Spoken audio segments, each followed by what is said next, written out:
Look, I think I try and practice it, if not most days, try and do it every day, because I think giving compliments is really important. But I think ultimately it's thinking about authentic compliments.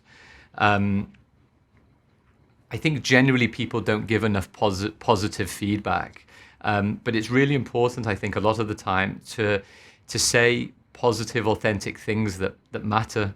I think saying general things as an excuse for positivity doesn't really work. It needs to be very specific, be very targeted at the thing that the person has done very well.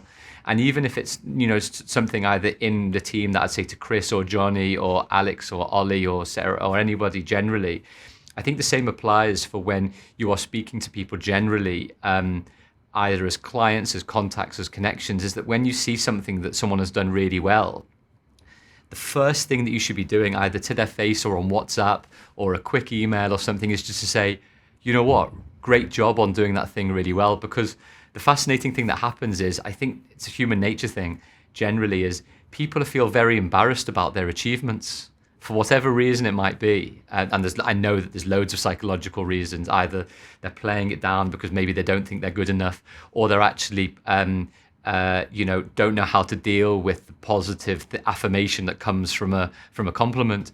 But I think sometimes it's massively underrated just to be able to say, job well done.